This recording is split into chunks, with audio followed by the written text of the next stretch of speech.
Fait que c'est pas nous autres. Hein. Tout le monde ici, c'est des personnes humbles.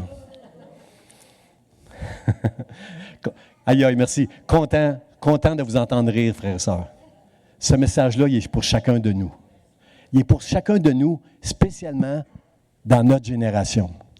Parce que dans notre génération, on est beaucoup influencé, qu'on le veuille ou non, par le monde. On est rendu là. On approche la fin. Après ça, si vous regardez un peu les nouvelles, il y en a qui me disent, pasteur, moi, je n'écoute pas les nouvelles, je ne regarde pas l'actualité parce que c'est déprimant. Tu as raison, c'est déprimant. Mais si vous suivez un peu l'actualité, vous savez qu'on approche la fin, frères et sœurs. Tous les signes sont là. Si à l'époque de Jésus-Christ, les apôtres pouvaient dire « Jésus est à la porte », combien plus on peut dire ça nous autres ici? Là, je ne suis pas en train de dire que c'est dans 1 an ou dans 10 ans. C'est pas ça que je dis là. Je dis juste qu'on voit les signes, ça sent bien. Il faut se préparer, frères et sœurs. Puis, il ne faut pas être orgueilleux comme les pharisiens. Les pharisiens, c'était des hommes qui aimaient Dieu. Qui aime Dieu ici ce matin? Hein, on aime Dieu. Si vous êtes là, c'est parce que vous aimez Dieu, là. Les pharisiens, ils aimaient Dieu. Les pharisiens, ils obéissaient à Dieu. Est-ce qu'on obéit tout le temps, nous autres, à Dieu parfaitement? Je veux qu'on soit honnête et authentique, là. Ben non. Les pharisiens, ils voulaient tellement obéir à Dieu que quand ils le faisaient, ils le montraient à tout le monde. Ils s'arrangeaient pour être à l'heure au culte, pour la prière, les dîmes et ci, ça. Ils étaient vraiment, là, ils montraient à tout le monde comment ils étaient bons. Ils aimaient Dieu, ils obéissaient à Dieu, ils enseignaient la parole de Dieu. C'était des bonnes personnes, frères et sœurs. Le problème, c'est qu'ils se croyaient justes à cause de tout ce qu'ils faisaient. Ma femme me rappelait ce matin dans la voiture en s'en allant, elle parlait qu'elle a été élevée dans un couvent. Elle allait à l'école dans un couvent, puis il pouvait passer, des heures là, à faire des chapelets à genoux dans le couloir. Puis, comprenez-vous que c'est beaucoup les œuvres qui sont importantes pour les pharisiens.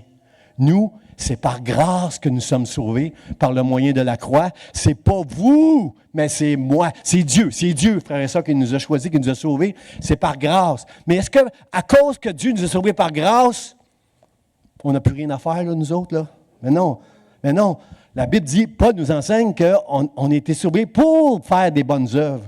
Mais pas des bonnes œuvres pour essayer de plaire à Dieu. Si nous plaisons en Dieu, c'est seulement à cause de Jésus-Christ. C'est pas moi qui plais à Dieu parce que je prêche. C'est pas vous qui plaisez à Dieu parce que vous faites quoi que ce soit que vous faites. Vous plaisez à Dieu parce que vous avez dit oui à Jésus.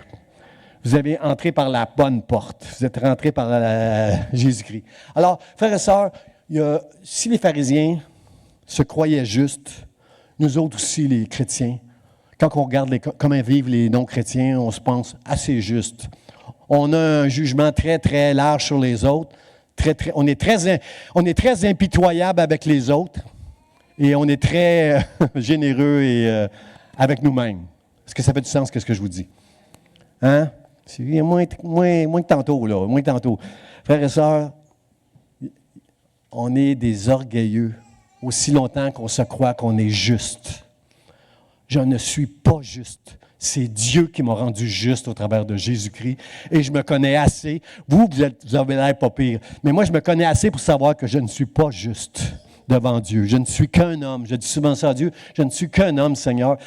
C'est difficile pour moi de recevoir ton amour. Je le reçois ton amour parce que tu le dis, puis ce que Dieu dit, c'est vrai. Mais pas facile. Parce que Dieu, lui, est parfait. Jésus, il est venu comme homme. Il s'est incarné comme un homme. Il était parfait, lui. Mais moi, je ne suis pas parfait. Et je ne suis pas avec vous tous les jours pour savoir si vous êtes parfait ou non. Mais moi, je suis capable de dire, je ne suis pas parfait, je ne suis qu'un homme. Seigneur, viens. Merci pour ta grâce. Merci de m'avoir sauvé. Merci même d'avoir permis que je te serve sur un pupitre, Seigneur. Moi, je préférerais être dans l'ombre. Dans l'ombre, tu es un petit peu moins critiqué. Personne ne te voit. Quand tu es en avant, c'est différent un peu, là. Mais merci, Seigneur. Merci, Seigneur, pour la grâce que tu m'as donnée. Et ce matin, frères et sœurs, avant que je prêche ce message-là, que j'aime bien le titre, là, « Ouvre la porte à l'humilité », avant que je prêche ce message-là, j'aimerais qu'on puisse reconnaître qu'on a besoin d'entendre un message comme ça. 12 personnes reconnaissent. Parce que, frères et sœurs, nous sommes orgueilleux. Et si on ne reconnaît pas notre orgueil, on ne verra jamais ce que Dieu fait pour nous aider à reconnaître notre orgueil. Parce qu'on va tout le temps se justifier. Quelqu'un qui est orgueilleux, là, avec les autres, il est impitoyable. Mais avec lui, il va trouver toujours une manière de justifier le pourquoi il a fait ça comme ça. quand il sait que ce n'est pas bien. J'aime tellement l'honnêteté de l'apôtre Paul qui dit, des fois, je ne fais pas le bien que je devrais faire. Parfois, je ne fais pas le bien que je devrais faire. Je fais le mal que je devrais... En tout cas, je ne fais pas le bien, puis je fais le mal. Seigneur, qui me délivrera de ce corps qui m'entraîne à la mort? Grâce soit rendue à Jésus-Christ. Lui seul, lui seul. C'est une grâce ce matin que j'ai cette assurance que je m'en vais au ciel pour l'éternité, malgré que je ne suis pas tout le temps parfait, comme Jésus était parfait. Je veux suivre l'image de Dieu. Je veux être comme Jésus. Jésus, c'est notre modèle parfait ce matin de l'humilité, frères et sœurs. Je sais que personne de nous, on peut aspirer à être pareil comme Jésus d'ici la fin de nos jours. Mais c'est notre modèle. Vous êtes d'accord avec moi? C'est notre modèle. Et ce matin, je veux laisser Jésus et la parole de Dieu, le plein évangile, parce que les pharisiens ont vécu avec Jésus. Les pharisiens qui se croyaient justes, parce qu'ils faisaient tout bien dans leur tête, ils ont passé à côté de la bonne nouvelle de l'Évangile. Combien veulent entendre l'Évangile ce matin? Entendre. Quand tu entends l'Évangile va briser ton humilité, ton orgueil. Ça prend l'humilité pour entendre Dieu, puis marcher avec lui, parce que l'humilité, c'est pas moi, mais Dieu. Pas ma volonté, mais c'est la volonté de Dieu. C'est ça l'humilité, frères et sœurs. Et quand on agit avec humilité, frères et sœurs, on ne peut pas faire autrement que plaire à Dieu. Combien croient que Jésus plaisait à Dieu? Aussi souvent que nous faisons la volonté de Dieu, on plaît à Dieu. Mais il ne faut pas faire la volonté de Dieu devant les hommes. Il faut la faire devant lui. Avec l'estime de soi qui est si importante dans notre génération, on aime ça que les gens on aime ça être apprécié des gens. Beaucoup de gens sur les tribunes aiment ça être applaudis par les gens. Moi, je veux applaudir le Seigneur, frères et sœurs. L'humilité, c'est de reconnaître que la gloire, elle est à Dieu et à Dieu seul. Jamais un homme ne doit de prendre la gloire à Dieu. Bien sûr que j'ai eu beaucoup de modèles dans ma vie. Bien sûr que j'apprécie les hommes de Dieu, les femmes de Dieu dans ma vie qui ont été des modèles. Je les apprécie. Je remercie Dieu pour ces modèles-là. Mais qu'est-ce que j'ai que je n'ai pas reçu de? Paul nous reprend en nous disant, si tu penses que tu as quelque chose, là, si tu as un don ou un talent que tu as développé, là, qui tu penses que ça vient, ça? Ça vient de Dieu. Donne la gloire à Dieu. Alors c'est ça. L'humilité, frère, c'est pas... C'est moi deuxième, Dieu premier, tout le temps. Puis quand je dis moi deuxième, je devrais mettre troisième, quatrième, parce que c'est ma famille. Après Dieu, c'est ma famille. Après Dieu, comprenez-vous, c'est toutes sortes de choses qui ont passé avant moi, dans le nom de Jésus pour sa gloire. J'aime le titre, frère et sœur, parce que ouvre la porte à l'humilité, c'est ça que j'aimerais qu'on fasse ce matin. J'aimerais que dans notre cœur, on va refaire un chant ce matin de je ne sais pas lequel, l'avant-dernier ou le dernier, là. Je te laisse ça, Francine, Gabriel. Mais j'aimerais ça ce matin qu'on ait cette pensée qui va avec ce titre, ouvre la porte à l'humanité. Merci, Francine. Tu m'écoutes, tu es avec moi. L'humilité. Ouvrez la porte à l'humilité. Frères et sœurs, à l'époque du déluge, Noé a bâti une arche, puis il y avait seulement une seule porte. Il n'y en avait pas deux, il n'y en avait pas 10. Il y en avait une par laquelle lui et toute sa famille sont entrés. Je bénis Dieu. Combien sont capables de dire, je bénis Dieu, parce que moi et ma maison, il nous a sauvés. Seigneur, merci. Merci. Il y avait seulement une porte. Puis qu'est-ce que Jésus va nous dire? Il va dire à un moment donné, je suis la porte des brebis. Les brebis qui entrent par moi, qui entrent par la porte qui vient jusqu'à moi, elles seront sauvées. Je suis la porte, c'est ça. Puis la 10e plaie en Égypte, quand il est arrivé la 10e plaie en Égypte, il fallait mettre le sang du sacrifice d'un agneau sur les linteaux de la porte pour nous montrer que si nous sommes des enfants de Dieu qui espèrent un jour, qui savent un jour qu'on va être avec Dieu pour l'éternité, c'est parce que Jésus-Christ a mis son sang sur nos portes pour qu'on puisse quitter ce monde et entrer dans le royaume de Dieu pour l'éternité. Seigneur, merci. Merci pour tout ce que tu as fait pour nous.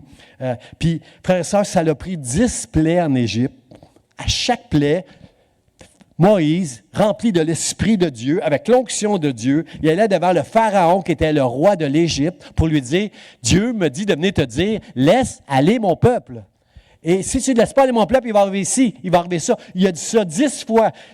Toute l'Égypte et Pharaon ont subi les 10 plaies. Pourquoi ils ont subi ces 10 plaies-là, frères et sœurs? À cause de l'orgueil. Parce qu'ils ne voulaient pas se soumettre à Dieu.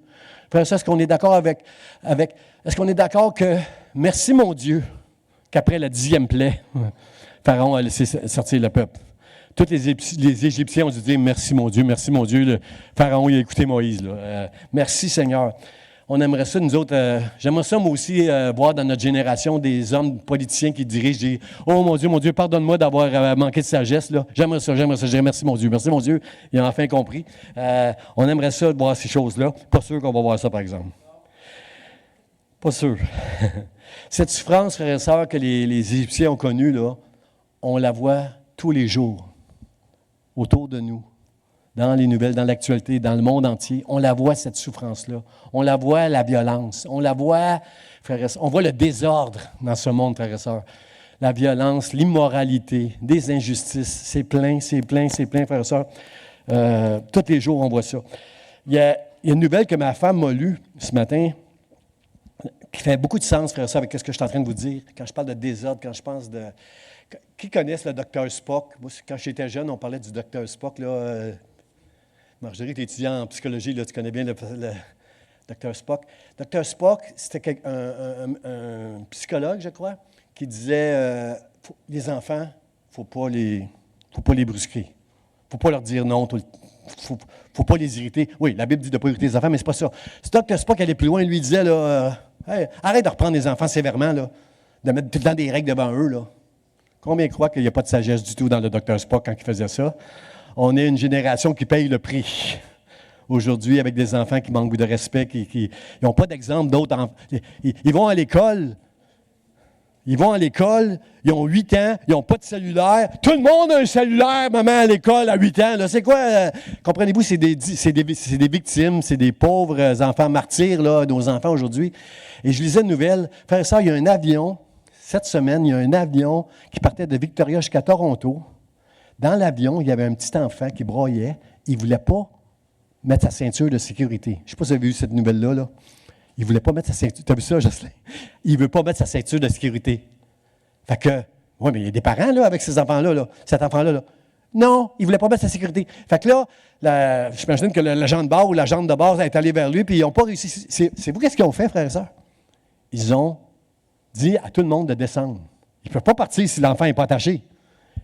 Au lieu de dire aux parents, vous attachez l'enfant ou vous descendez de l'avion, ils sont tous descendus de l'avion et pour calmer l'enfant puis pour laisser aux parents le temps de dire, tu vas mettre ta ceinture, là, et l'avion n'a pas pu repartir cette journée-là. Le vol était annulé cette journée-là parce qu'on n'a pas pu rembarquer avant minuit. Frères et sœurs, je suis content de vous entendre. Ça ne fait pas de sens. Mais on est rendu là, frères et sœurs. On est rendu dans la génération, on a les fruits du docteur Spock, là, aujourd'hui, là. Comment ça se fait que le parent, il n'a pas dit, « Hey, tu mets ta ceinture, il va y avoir des conséquences, là. Je t'enlève ton cellulaire, là, si tu ne mets pas ta ceinture. » Comprenez-vous? On est rendu là, frères et sœurs. C'est Ésaïe, chapitre 2, verset 6, qui juge le peuple de Dieu en disant, « Ils sont pleins de l'Orient. » Il dit de la part de Dieu à son peuple, « Vous êtes pleins de l'Orient. » De l'Orient, qu'est-ce que ça veut dire? Avec toute la philosophie et l'idolâtrie qu'il y a dans l'Orient, vous êtes remplis de ça. Frères et sœurs, est-ce qu'on peut croire ce matin qu'on est influencé par le monde, même nous les chrétiens? Merci, là vous êtes avec moi. On est influencé. Qu'on le veuille ou pas, on subit l'influence. Il y a quelqu'un qui a fait cette citation-là, je pense que c'est John Wesley qui disait ça. Ce qu'on a permis hier, on le tolère aujourd'hui. Et dans l'Église, c'est la même chose. Il faut comprendre que c'est insidieux. C'est petit à petit que les choses prennent place dans ce monde pour nous amener dans un grand désordre, on voit le spectacle de ce grand désordre tous les jours, frères et sœurs, dans le monde, et la misère qu'il y a dans le monde, frères et sœurs, et tout ça, ça vient petit à petit. Frère, Seigneur, délivre-nous de l'influence de l'Orient. Aide-nous, Seigneur, de marcher avec ton esprit. On sait qu'il y aura toujours un combat en nous entre la chair et l'esprit. La chair, elle va toujours être là jusqu'à la fin des jours. Oui, on est une nouvelle créature en Jésus-Christ. Dites Amen. Merci Seigneur, le jour où on a reçu la foi, on a reçu l'Esprit de Dieu, on est devenu une nouvelle créature. Mais je suis conscient que ma chair est tout le temps là en train de s'opposer à Dieu, de s'opposer à la volonté de Dieu. Et je remercie Dieu de m'accorder sa grâce, que quand j'en suis conscient, je lui demande pardon. Il ne faut pas nier, frère et sœur. Dites pas, moi je suis sauvé, je suis une nouvelle créature, pasteur. Moi, j'ai plus ces combats-là. Là. Arrête. On a tous des combats différents. Le diable, il sait comment t'attirer toi d'une manière, puis moi d'une autre manière. Moi, devant un bon repas, il va m'avoir. Il risque de m'avoir là, devant un bon repas. Là. Vous autres, c'est autre chose. Chacun de nous, on a nos faiblesses, puis le diable, il travaille là-dessus. Alors, dites pas... faites ça. Être conscient quand on est dans la chair va nous aider, frères et sœurs. Moi, je dois citer ce passage-là au moins la moitié du temps là, dans l'année, là, une prédication sur 2. 1 Jean nous dit, si nous confessons nos péchés, Dieu est fidèle pour nous pardonner. Wow, hey, c'est extraordinaire. Si je dis, Seigneur, j'ai péché, j'ai été orgueilleux quand j'ai caché ça, j'ai essayé de cacher ça devant les autres, là, j'ai été orgueilleux, là. Il me pardonne si je le confesse. Mais non seulement il pardonne, si nous confessons nos péchés, il est fidèle et juste pour nous pardonner et nous purifier de toute iniquité. Hey, ça, c'est un plus, là.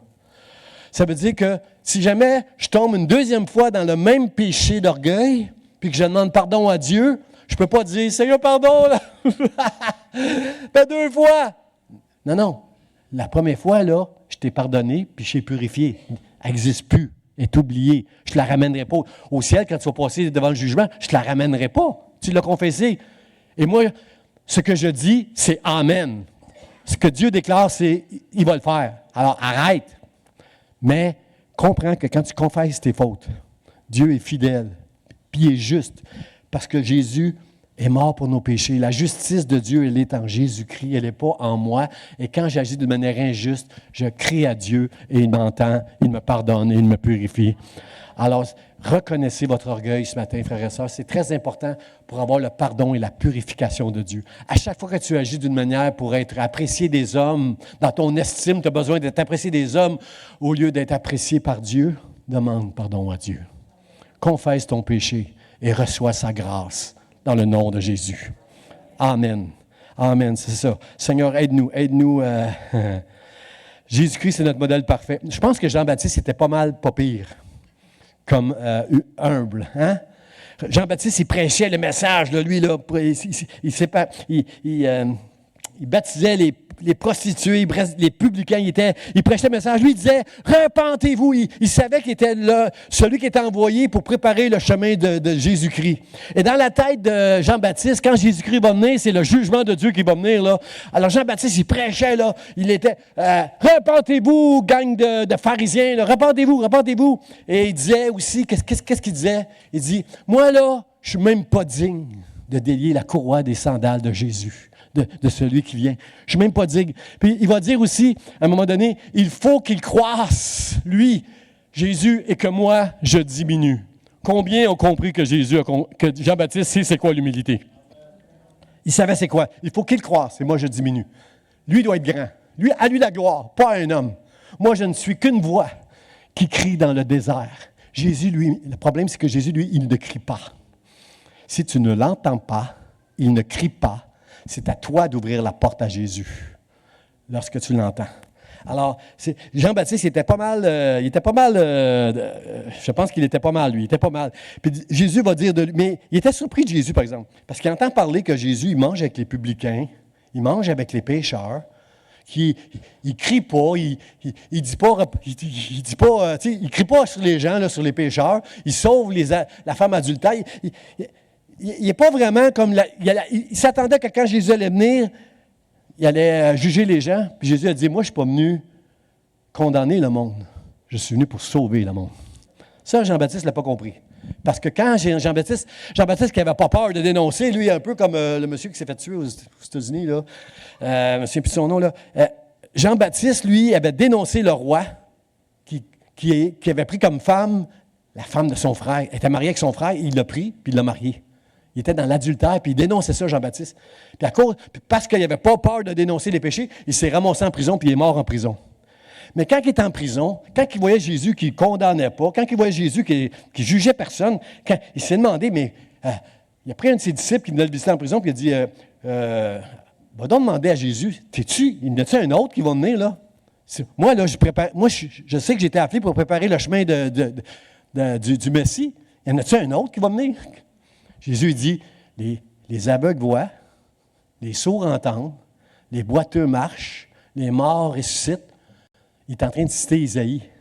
Il sait très bien que Jean-Baptiste connaît la parole de Dieu. Et Jean-Baptiste dit, OK. Et là, Jean-Baptiste avait un sourire, il savait que Jésus, c'était le Messie. Et Jésus va dire de cet homme qui dit, je ne suis pas digne de... Quand Jean-Baptiste dit, je ne suis pas digne de délier les courroies de sa sandale, je ne suis pas digne, moi je suis juste une voix qui crie dans le désert, moi je suis rien, il faut que lui y croie, c'est que moi je diminue. Combien comprennent que Jean-Baptiste a compris que Jésus c'était le Fils de Dieu, qui s'est fait homme, il est le Messie, le Christ. Jean-Baptiste savait ça. C'est pourquoi Jésus va dire, il n'y a pas de plus grand prophète que lui. Mais là, attends, là, Moïse, c'est un grand prophète, ça, là. Élie, c'est un grand prophète, ça. Mais Jean-Baptiste, justement, était rempli de l'esprit d'Élie. Jean-Baptiste connaissait, frères et sœurs, qui était Jésus. Je ne suis pas digne de délier ses souliers. Il faut qu'il croie, c'est que je diminue. Moi, je suis juste une voix. Francine, Gabriel, c'est juste une voix le dimanche matin qui nous conduit dans la louange, mais Dieu est avec eux autres pour nous aider. J'ai aimé ce matin on a rendu grâce à Dieu. J'ai aimé nos hosanna qui venaient du cœur. Frères et sœurs, on ne doit jamais venir à l'Église exercer un rituel religieux, comme on faisait dans le temps dans la religion. C'est tout notre cœur qu'on doit livrer à Dieu quand on est ici à l'Église, en reconnaissance avec tout l'amour qu'il nous a donné. C'est juste normal. Il est juste de louer et d'adorer Dieu de tout notre cœur. C'est pas un devoir, c'est une justice. Alors, Seigneur, aide-nous. Le texte que je veux lire ce matin, frères et sœurs, concernant l'humilité, c'est celui-ci dans Proverbe 18, verset 12. J'ai lu ça un matin dans mes cultes personnels à moi. Moi, je lis tout le livre des psaumes, un psaume à tous les jours, puis après ça, je lis un proverbe à tous les jours. Puis à la fin de l'année, j'ai lu tout le livre des psaumes et des proverbes 2 fois pendant l'année. Et quand je suis tombé sur ce proverbe-là, il y a une semaine et demie, là, j'ai dit, oh wow, ça m'a parlé, frères et sœurs. Je suis, comme tout le monde, orgueilleux. Les pasteurs, c'est des fois les prédicateurs sur les pupitres, là, parfois, c'est les plus orgueilleux. J'étais allé visiter quelqu'un récemment, notre ami Virgile. J'étais allé le visiter récemment avec Joanne, là où il est, là, dans l'institut, l'endroit où il est, puis il dit, puis là, on jase avec, puis à un moment donné, il dit, Pasteur Jean, est-ce que c'est seulement les pasteurs qui vont être sauvés à la fin des temps? J'ai dit, pauvre Virgile, j'ai dit, il y a bien des pasteurs qui ne seront pas sauvés.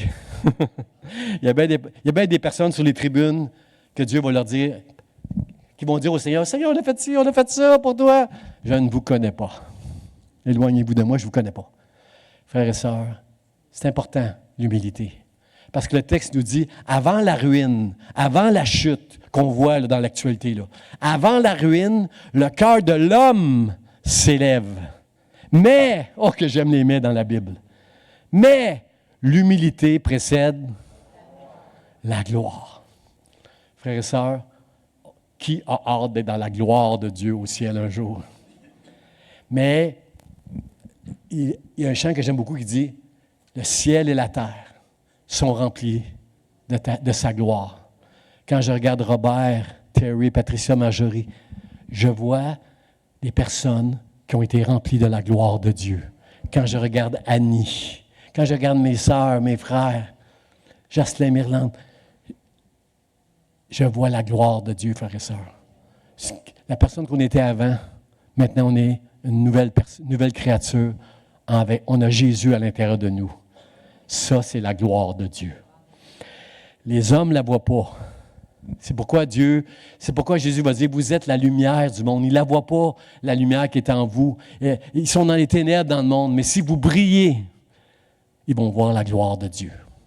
La terre et le ciel sont remplis de sa gloire. Tu es la gloire de Dieu. Carole, tu es la gloire de Dieu. Denise, sois pas jalouse, parce que toi aussi, tu as la gloire de Dieu. Gaston, si vous avez reçu la foi en Jésus-Christ, vous êtes remplis de la gloire de Dieu. J'aime ce passage-là, frères et sœurs. J'aime tellement ce passage-là. Merci Seigneur, pour de nous aider ce matin à ouvrir la porte à l'humilité. Mon premier point, frères et sœurs, par rapport, j'ai 2 points à vous partager avec vous. Mon premier point, c'est ce qui précède la ruine. La ruine, frères et sœurs, c'est quelqu'un que, un peu comme Job, là, tu as plein de choses, puis de tout à coup, tu perds tout. Faillite ou je ne sais pas quoi, là. Tout ce qui a de la valeur pour toi, tu viens de le perdre, là. C'est ça, de la ruine. C'est ça, frères et sœurs, c'est ça que le monde a connu quand l'orgueil s'est installé dans le cœur d'Adam et Ève. C'est ça qui est arrivé. Et on a aujourd'hui là, le fruit de tout le désordre et à cause de l'orgueil dans le monde. Avant la ruine, le cœur de l'homme s'élève. Le cœur de l'homme, frère et sœurs, c'est la chair. J'aime Dieu de tout mon cœur. Je lis la Bible. J'étudie la Bible, moi, Sylvie, combien d'heures par jour? Là? Au moins, beaucoup. Hein? 4 heures par jour minimum. Minimum 4 heures. Je sais pas. À l'église, c'est mon premier 3 heures ici le matin, là, c'est dans la Bible, j'aime lire. Quand j'arrive chez moi après le souper, des fois, ma femme elle me dit « Sois béni », puis je m'en vais dans mon bureau et j'aime étudier la Bible. Le samedi, je suis là toute la journée. Je me garde juste un petit moment pour suivre le golf à la télévision, là, 3 heures, là, mais tournoi de golf, là, FedEx qui s'en vient bientôt, là, ceux qui ne connaissent pas le golf ne comprennent rien. Mais le samedi, c'est ma journée dans mon bureau avec le Seigneur, parce que je veux entendre le Seigneur. Je veux entendre le Seigneur pour moi, et pour son peuple. Seigneur, aide-moi. Aide-moi, Seigneur. J'ai besoin de cette humilité-là. Le cœur, avant la ruine, quand il va arriver quelque chose qui va te ruiner ou t'amener dans une chute, là, avant ça, il y a l'orgueil qui a pris place. Avant la ruine, le cœur de l'homme s'élève. L'orgueil, frère, ça, c'est un amour propre. J'aime l'expression amour propre. L'amour propre, ça veut dire ça ne veut pas dire un amour qui n'est pas sale. C'est pas ça que ça veut dire l'amour propre. L'amour propre, c'est un amour pour toi-même plus que pour les autres et pour Dieu. C'est quoi le premier commandement? Je vais le citer la semaine prochaine. Tu aimeras Dieu de tout ton cœur, toute ta force, de toutes tes pensées, et ton prochain comme toi-même. Quelqu'un dit « ouch ». Est-ce que vous faites ça tous les jours, vous? Merci, moi non plus. Pas facile d'aimer quelqu'un qui vient de te couper sa route. Tu le vois s'en est, là, à toute vitesse. Là. Il n'y a pas beaucoup de place entre moi et l'autre en avant. Puis il te coupe, là. Là, ma femme, puis là, je rage. Puis là, ma femme me dit, Pasteur Jean, aime ton prochain. Alors, frère, ça, c'est pas facile de mettre ça en pratique. Il faut comprendre, il faut s'analyser. Il faut comprendre, frère et sœur, c'est quoi toutes ces choses-là qui viennent nous ruiner quand notre cœur s'élève. Oui, on est une nouvelle créature, mais on sait que notre chair, elle va toujours s'opposer à Dieu. Et ça prend beaucoup de sagesse. Et ça prend... La sagesse et de la science. Plus que ça, il faut juste reconnaître qu'on est des orgueilleux, frère et sœur.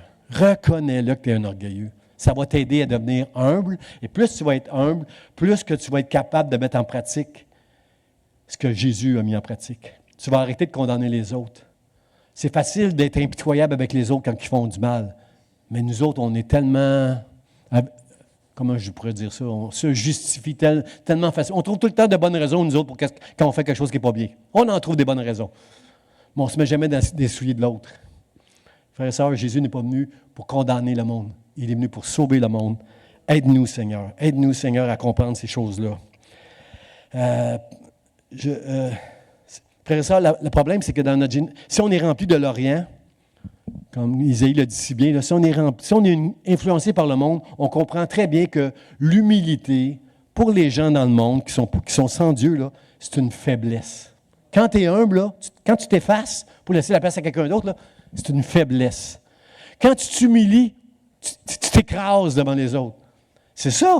C'est ça pour les gens du monde. C'est comme ça qu'ils perçoivent Mais en fait, l'humilité, ce n'est pas une faiblesse, c'est une force.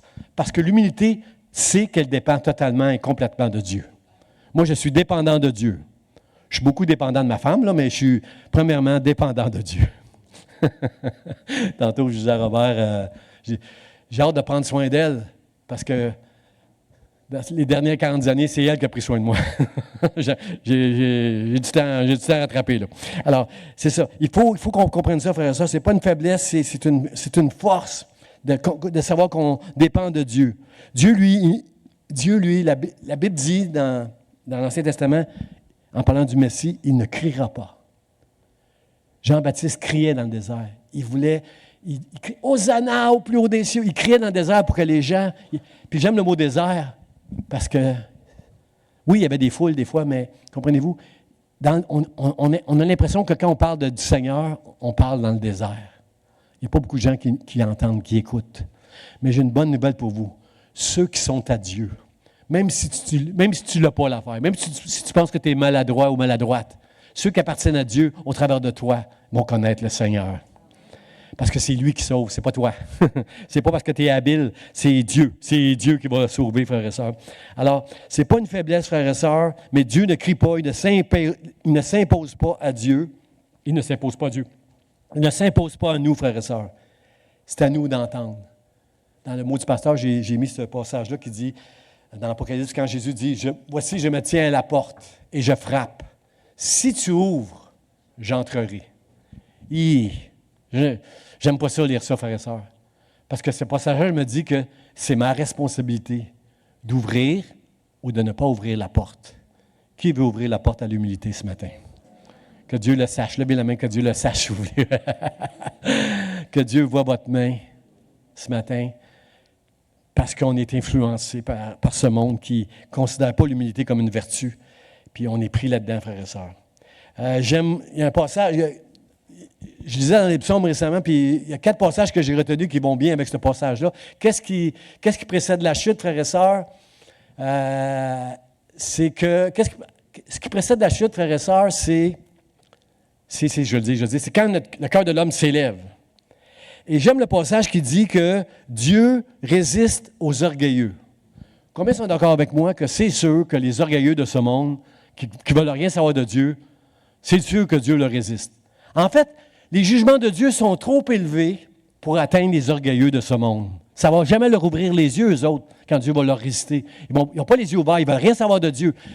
Les jugements de Dieu sont trop élevés pour atteindre les orgueilleux qui ne veulent pas Dieu, qui ne veulent pas ouvrir la porte à Dieu. Mais ce message-là, frères et sœurs, ça s'adresse à nous, les enfants de Dieu.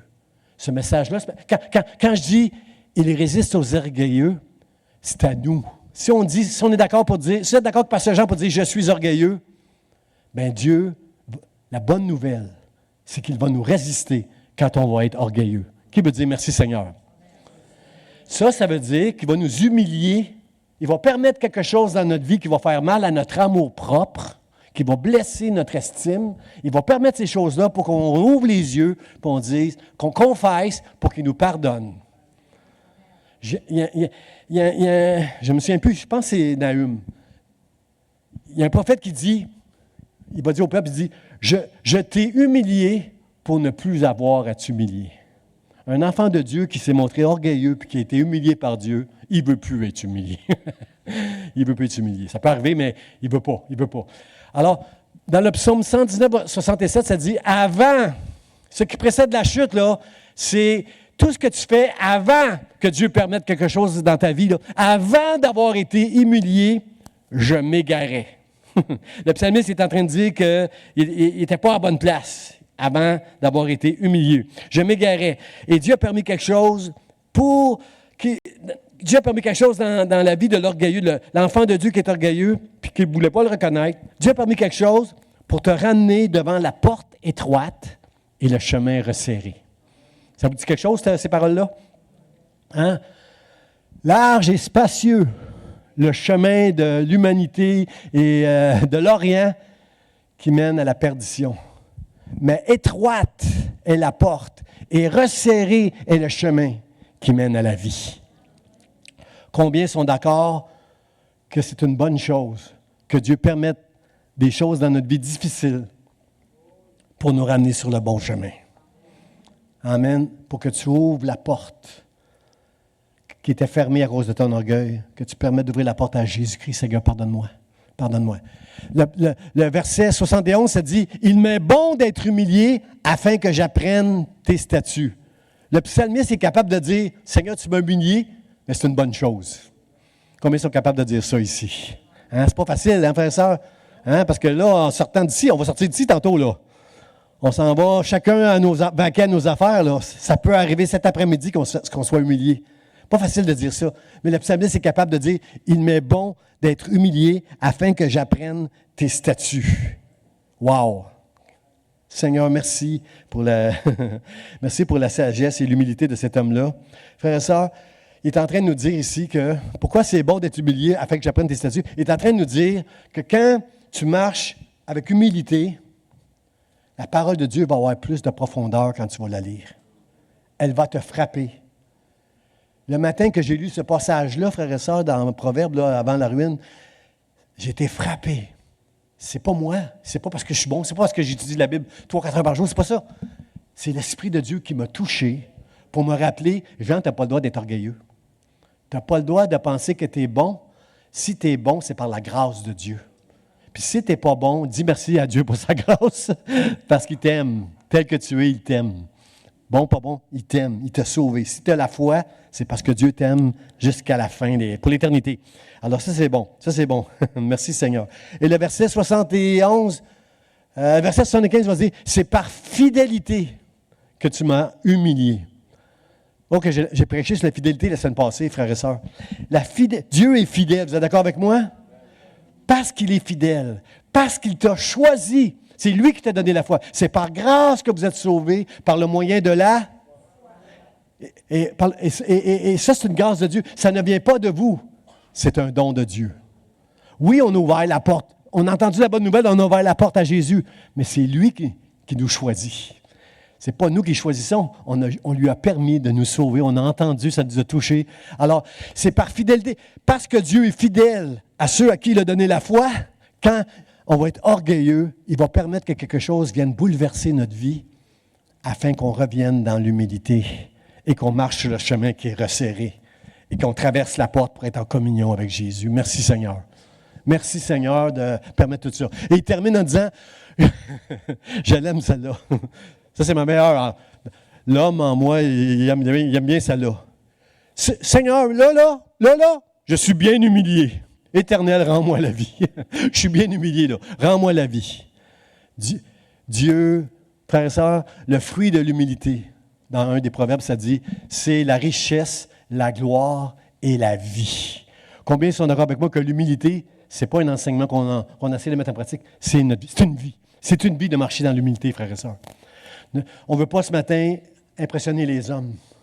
On veut se laisser impressionner par Dieu.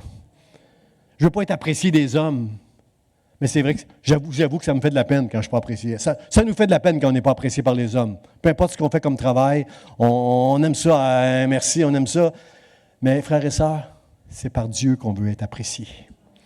C'est Dieu et Dieu seul que je veux être apprécié. Et quand je suis blessé parce que quelqu'un m'a blessé, Seigneur, je ne suis pas dans ce soulier, pardonne, bénis, aime. Moi, je veux être apprécié par toi. Toi seul. Quelqu'un dit Dieu seul. Dieu seul, Dieu seul, à Dieu seul, Seigneur. Merci, mon Dieu. Merci de nous aider, Seigneur, à apprécier ça. Frère, ça, là, c'est pas facile de mettre ça en pratique, tout ça, là. C'est pas facile, frère, ça. Parce que franchement, là, on aime Dieu pour ses bénédictions. Vous êtes d'accord avec moi? On aime quand on lit les promesses de Dieu dans la Bible ici, à Davos sur le pupitre. On aime ça entendre les promesses de Dieu, les bénédictions de Dieu que Dieu veut nous accorder. On n'aime pas ça entendre des messages comme ça, où Dieu nous dit « Je résiste aux orgueilleux. Puis je vais permettre dans ta vie quelque chose qui va te ramener sur le bon chemin. » Qui veut dire amen à ça ce matin? Aide-moi, Seigneur. Aide-moi à briser tout l'orgueil qui est en moi. Parce que je t'aime pour tes promesses, je t'aime pour tes bénédictions, mais j'aime aussi ta fidélité quand tu m'as humilié dans le nom de Jésus pour ta gloire. Seigneur, aide-moi. Aide-moi. Frères et sœurs, quand l'apôtre Pierre a prêché le jour de la Pentecôte, un message que 3000 personnes ont été touchées. L'Esprit de Dieu a touché 3000 personnes quand Pierre a prêché la Pentecôte. Pierre venait il sortait de la chambre haute. Il a été rempli du Saint-Esprit. Et je suis sûr que tous les charismatiques ici, vous allez dire, c'est pour ça que les gens ont été touchés. C'est parce que Pierre était rempli du Saint-Esprit. Oui, frère et sœurs, vous avez raison. Pierre était rempli du Saint-Esprit et c'est l'Esprit qui a touché les cœurs pendant qu'il prêchait. Mais ce que je peux vous dire, qu'il y avait quelque chose de puissant dans le message de Pierre, parce que Pierre, c'est quelqu'un qui a été humilié. Pierre, c'est quelqu'un qui publiquement a renié Jésus 3 fois. 3 fois, il a renié Jésus publiquement devant une femme qui disait « Oui, tu étais avec le Seigneur. Non, je le jure, en blasphémant, je ne le connais pas, lui. » Frère et sœurs, quand Jésus l'a vu, il pleurait amèrement. Jésus lui a pardonné. Jésus a pardonné à Pierre. Jésus a pardonné à Jésus a pardonné à tous les disciples qui l'ont abandonné. Il y a juste Jean. Il y a juste la bien-aimée Jean qui était au pied de la croix là, avec Marie et Marie-Madeleine. Mais êtes-vous d'accord avec moi qu'il y avait quelque chose de puissant dans le message de Pierre parce qu'il avait connu l'humiliation. L'humiliation, frères et sœurs, on dit Amen ce matin, mais on ne veut pas ça. Mais c'est une bénédiction. C'est par fidélité que Dieu va nous humilier pour nous attirer à lui, pour qu'on comprenne la grandeur de son amour et toutes les promesses et les bénédictions qui viennent quand on marche avec lui. Il nous a fait du bien. Il nous fera du bien. Seigneur, merci. Merci. Merci. Même après ça, un des rois que je n'ai pas aimé beaucoup, là, celui que j'ai aimé le moins, c'est Manassé, mais même lui s'est humilié à un moment donné. Mais un qui s'est humilié, que je n'aime pas beaucoup, là, c'est Akab, le mari de Jézabel. Akab, qui a volé la vigne de Naboth, qui a fait tuer Naboth pour avoir sa vigne, là. La Bible nous dit que Akab s'est humilié. Même une mauvaise personne à nos yeux, qui s'humilie devant Dieu. La Bible dit qu'il n'a pas vécu les conséquences.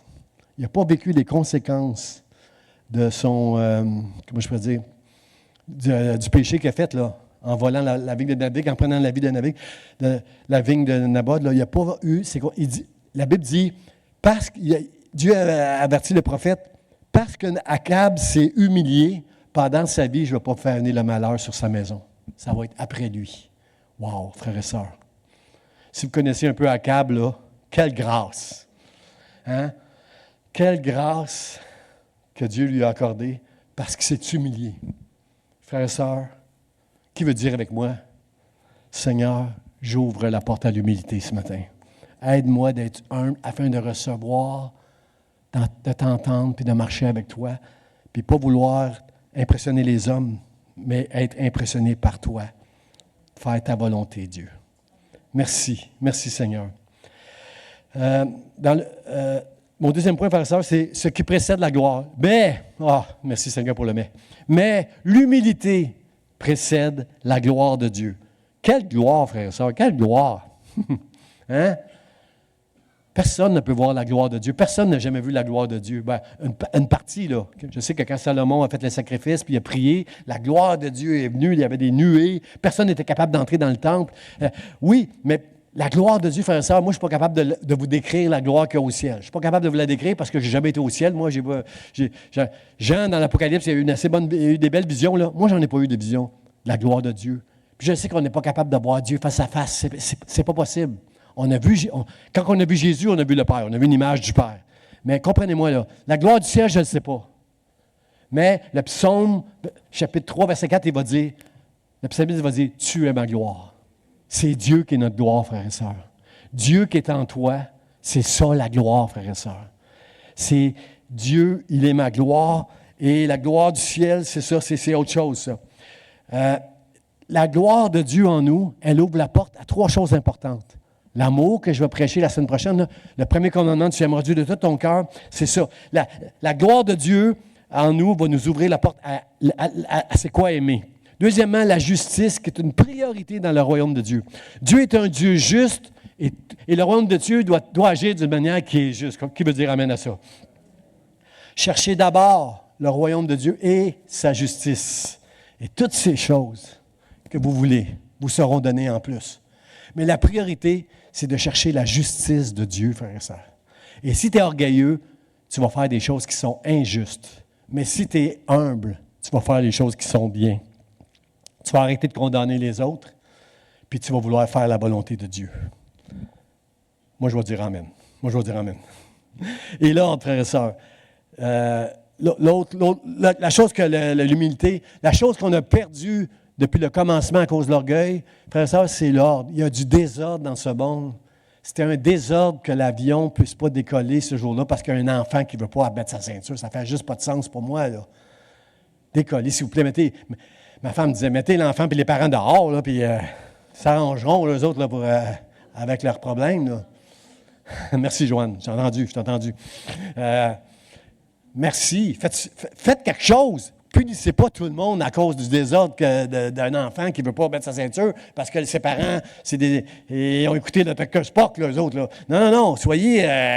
c'est quoi ce désordre-là? Frères et sœurs, on vit dans un monde de désordre aujourd'hui qui affecte toutes nos relations, hommes, femmes, enfants, dans la société, nos relations les uns avec les autres. Dans le jardin, dès le commencement, frère, Caïn et Abel, frères et sœurs, Caïn qui était jaloux d'Abel, qui était jusqu'à tuer son frère, Adam et Ève, Adam qui dit à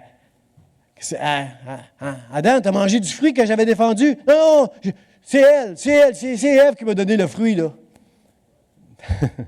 Dès le commencement, frères et sœurs, le fruit de l'orgueil, ça a été de briser les relations qu'on a, les hommes et les femmes ensemble. Seigneur, aide-nous. Seigneur, aide-nous à marcher avec humilité afin qu'il y ait de l'ordre dans nos maisons. La Bible enseigne, dans la Bible, Paul enseigne dans Éphésiens comment prendre soin des femmes, comment les femmes doivent être avec leur mari, respecter leur mari, être avec lui, comment enseigner nos enfants sans les irriter, comment les enfants doivent respecter les parents. Il y a tout l'ordre que Dieu veut, là, elle est bien expliquée dans la Bible.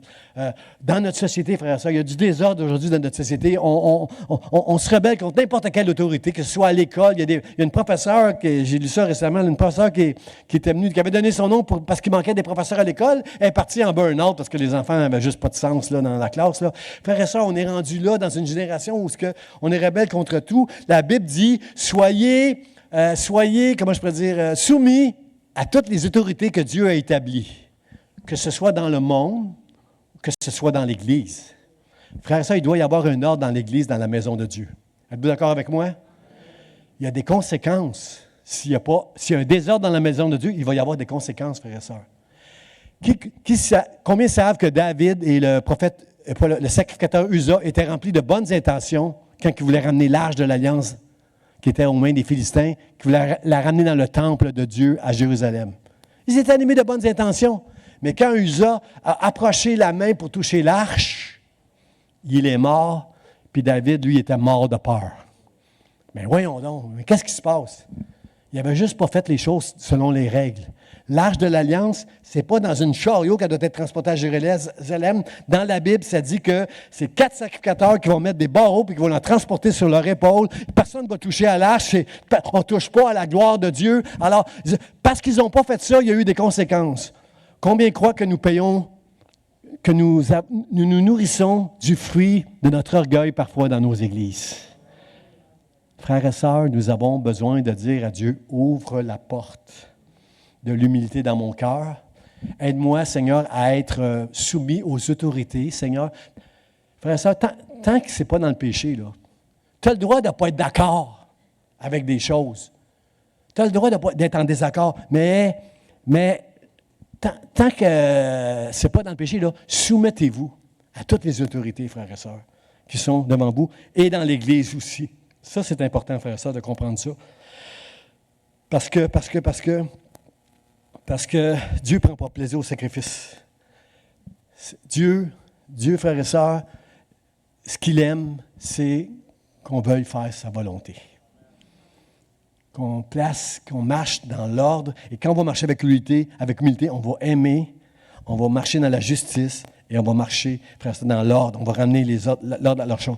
Il y a un passage que j'aime beaucoup dans Hébreux, chapitre 10, verset 5 et verset 7, ça dit « C'est pourquoi Christ, entrant dans le monde, il dit « Tu n'as voulu ni sacrifice, ni offrande, mais tu m'as formé un corps. Alors j'ai dit, voici, je viens pour faire, ô Dieu, ta volonté. » Frère, ça c'est fort, ce passage-là. Là. C'est Jésus, là. C'est Jésus, on parle de Jésus, c'est comme si c'est Jésus qui parle ici, là, au travers de l'Épître aux Hébreux. Christ, entrant dans le monde, dit, tu n'as voulu ni sacrifice ni offrande. Comprenez-vous que dans l'Ancien Testament, à chaque fois que tu faisais un péché, puis tu voulais être pardonné, tu amenais au temple un agneau. Moi, comme les animaux, j'aurais broyé ma vie, moi, d'amener un agneau que j'ai nourri, là, à cause de mes péchés. Ça, c'était pour nous rappeler comment c'est grave, nos péchés. Il y a la porte des brebis. Il y avait 12 portes dans le temple. Dans le premier temple, là, il y en avait 12. Puis une des portes, ça s'appelait la porte des brebis. Frères et sœurs, toutes les brebis qu'on sacrifiait rentraient par cette porte-là.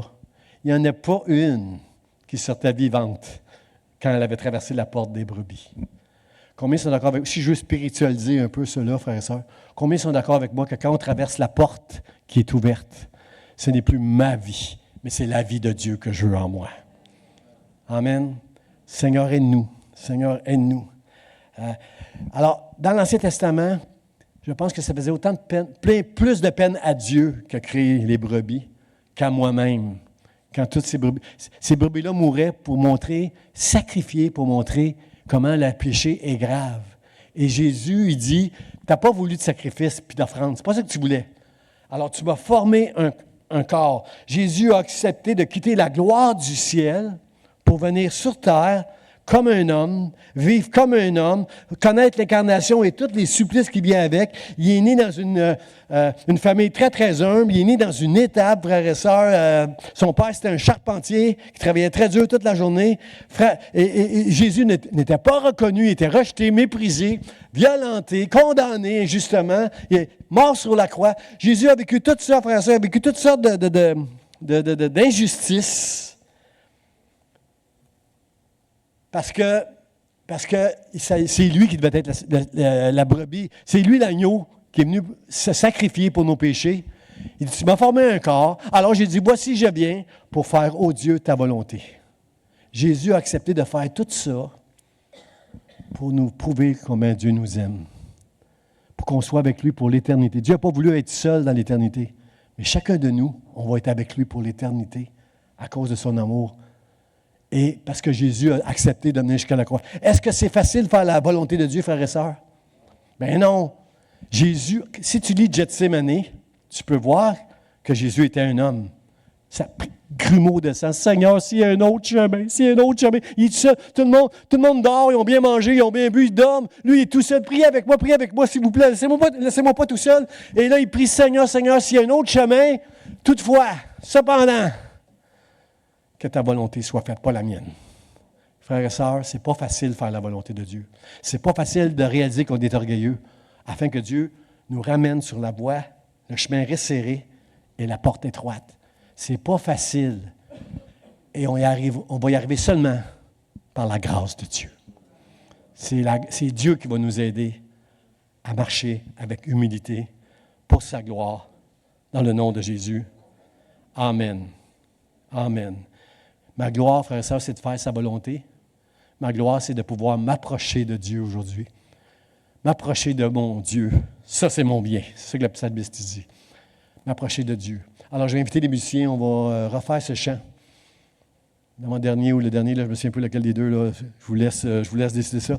On va refaire ce chant. Faire ça parce que ce matin, j'aimerais ça qu'on puisse ouvrir la porte à l'humilité.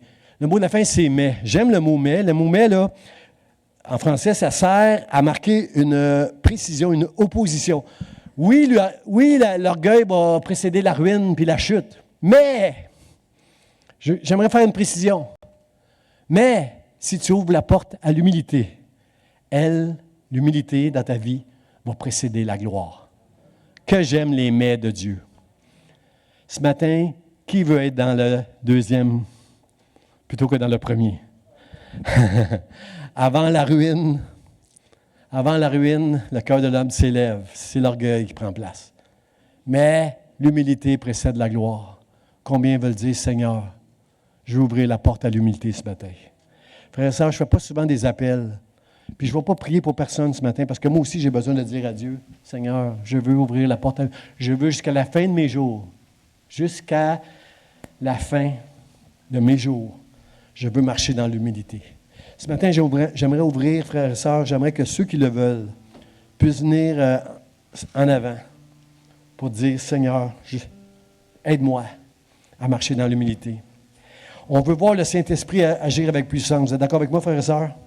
On veut voir le Saint-Esprit agir avec puissance dans nos réunions. On veut voir des signes, des prodiges et des miracles, frères et sœurs, dans nos réunions. On veut voir la gloire de Dieu. Est-ce que vous êtes d'accord avec moi qu'on veut voir ça? Moi, j'ai prié toute ma vie, Seigneur, je veux être au milieu d'un réveil. Moi, je veux connaître ça, un réveil où les gens sont touchés, où la gloire de Dieu est en place. On veut tout ça, frères et sœurs. Qu'est-ce que le texte nous dit? L'humilité précède. Si tu veux voir la gloire de Dieu, si tu veux voir la puissance du Saint-Esprit, frères et sœurs, on doit dire à Dieu, chacun de nous, pour notre Église, pour notre maison, pour moi, ma maison et pour l'Église. Seigneur, ouvre la porte de l'humilité dans ma vie. Seigneur, merci d'avoir permis des choses dans ma vie qui vont me permettre de me remettre sur le bon chemin, le chemin qui est resserré, parce que je veux voir ta gloire dans ma vie, dans ma maison, avec mes enfants, avec mon épouse, et parmi mes frères et mes sœurs dans ton Église, dans ton temple. Seigneur, ouvre la porte de l'humilité ce matin, parce que je veux voir ta gloire. Amen. On va se lever debout, frères et sœurs. On va chanter ce chant. Et tous ceux qui veulent s'avancer juste quelques instants, là, on ne va pas prendre un heure, mais juste quelques instants, disent, Seigneur, ouvre la porte de l'humilité dans ma vie, parce que je veux voir ta gloire.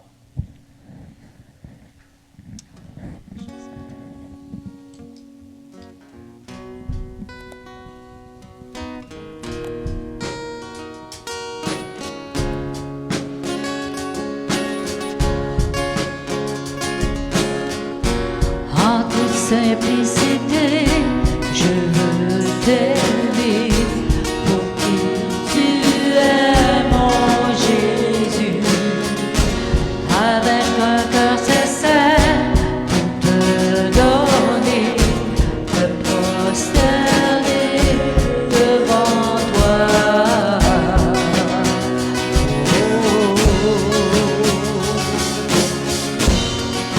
Je veux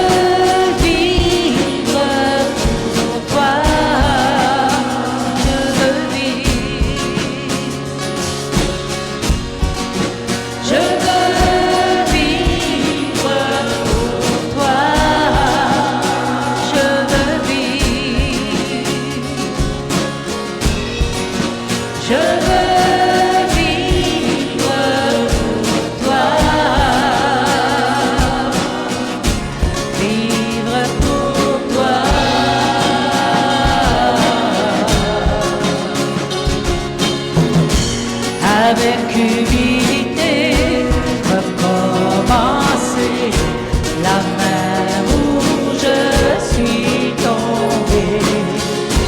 Regardez devant moi et accepter le plan que tu as pour moi.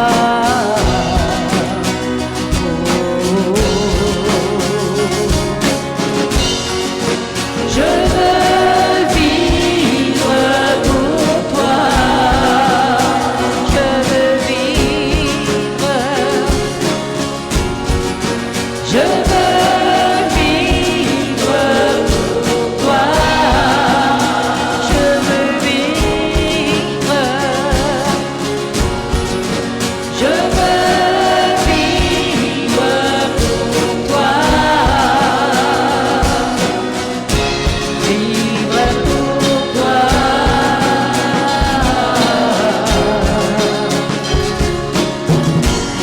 Avec humilité, recommencer la mer où je suis tombé. Regardez devant moi et accepter le plan que tu as pour moi.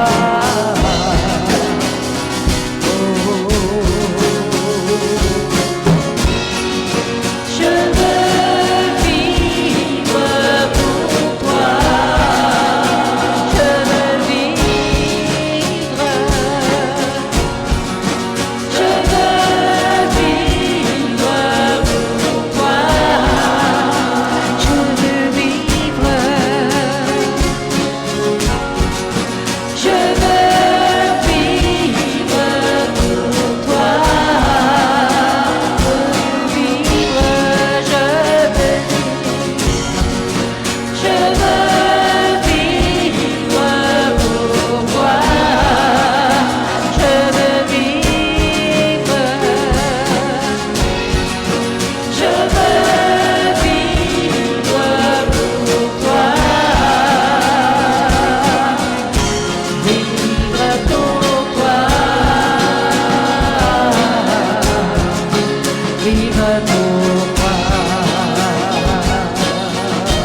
ça l'humilité, frères et sœurs. C'est ça l'humilité. Je ne vis plus pour moi, mais pour toi, Jésus. C'est ça. Je veux te servir, je veux faire ta volonté. Et moi, je ne veux pas être le premier. C'est toi qui dois être le premier dans ma vie, dans le nom de Jésus. Que Dieu vous bénisse, frères et sœurs. Passez un bon dimanche. Saluez au moins 5 personnes en lui disant « Ouvre la porte, ouvre la porte. » Ouvre la porte à l'humilité. Soyez bénis.